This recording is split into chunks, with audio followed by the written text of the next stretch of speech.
Hello friends, welcome back to my channel. Myself Monica and आज चाहिँ म के भिडियो लिएर आएको छु भन्दाखेरि चाहिँ today I will be talking with you about how to crack the pathology practicals. Okay, so प्र्याक्टिकल्समा हामीले आफै पढ्नु त पर्छ, सबै कुरा जान्नु त पर्छ, तर कतिवटा कुरा होइन, you must have some cheat idea के you must have some trick with you so that you can go there and you can do that practical, you can crack that practical more easily.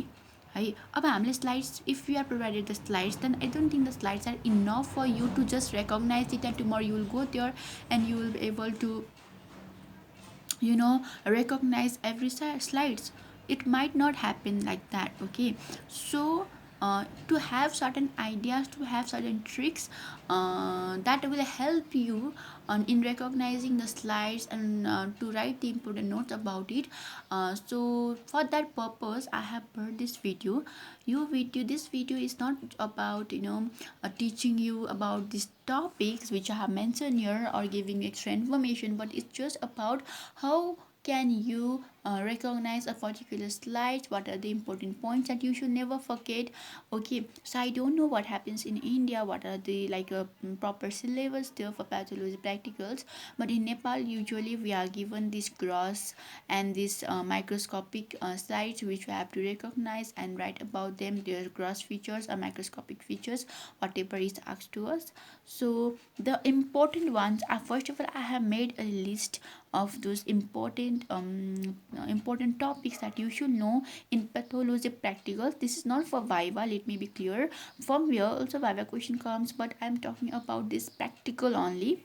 So the first one is Hodgkin's lymphoma, acute appendicitis or acute inflammation, granuloma, sickle cell anemia, iron deficiency anemia, megaloblastic anemia, lobar pneumonia, AML, ALL, CLL, CML, basal cell carcinoma, chronic venous congestion lungs, chronic venous congestion spleen, lipoma, malignant melanoma, myocardial infarction, osteoclastoma, osteogenic sarcoma, squamous cell carcinoma, tuberculoid leprosy, thrombus, and the instruments that they come is the RBC pipette, Newburgh chamber, Western green pipette, anti-sera, okay, WBC pipette, hemoglobinometer, and Wintrup's tube. So you should know about the instruments. Okay, these are very these are the questions that once you know, you just can just crack any questions asked from you. These are very easy to understand, very easy to learn, nothing much to learn. The very important question that is asked is the, you might be asked like in a Wi-Fi especially, the teacher might ask write the spelling of Newburgh chamber, and we usually tend to do mistake over here in this spelling. So I would like to highlight you in the beginning, please memorize the spelling of Newburgh chamber.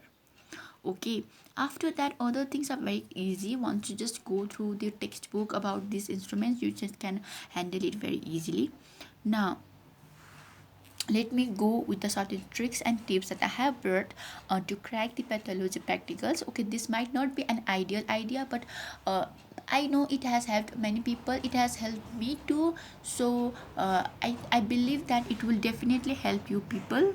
The first one is squamous cell papilloma.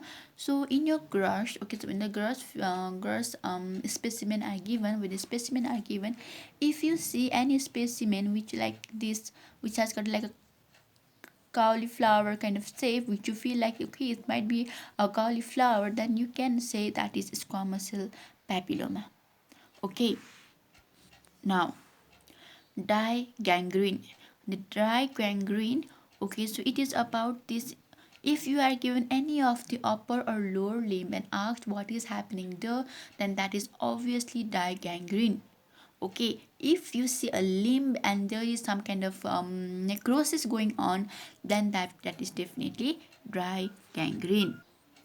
Now going to the next one, that is chronic venous congestion of spleen, basal cell carcinoma, and small cells. So usually what happens is in Nepal, usually in the examination hall, you will be given a slide or a microscopic slide or a picture or on a paper or something like that, and then there will be questions below. okay, or there will be a condition below like the patient is this and this is suffering from this. Looking at the microscopy, can you identify what is going on, what is the problem with a person, okay. So in that question paper you will be given certain hints, like suppose there is said right heart failure, gamma antibodies are seen, then you don't need to even go to the microscopic picture and you to recognize that slide, and okay, you have to correlate with the one you have read. Just with these two hints you can definitely guess that it is chronic venous congestion of spleen. Okay, these are time saving words, these are the that's very important words that you should know, all except just mugging up the slides, okay. In basal cell carcinoma, if there is said like telangiectasia, okay, I'm so sorry, I don't know the pronunciation, but it was for us it was once given like telangiectatic nodular growth. Then if something like this is given, then you can like think that it might be a basal cell carcinoma, and that is basal cell carcinoma, okay. If smudge cells, okay, up there is a presence of smudge cells, then obviously it's chronic lymphocytic leukemia. Okay, so these are the hints, okay. I'm not teaching you about these topics, I'm just trying to give you a shortcut method or a nice trick that how you can guess the microscopic slides, okay. So and this is the part one of this video. In the part two I'll explain about the others other trick and tips for pathology practicals. So keep watching my video, and if you like this video please like, share and subscribe to my channel, and do not forget to hit that bell icon to get notified. Thank you, bye bye, all the best for exams.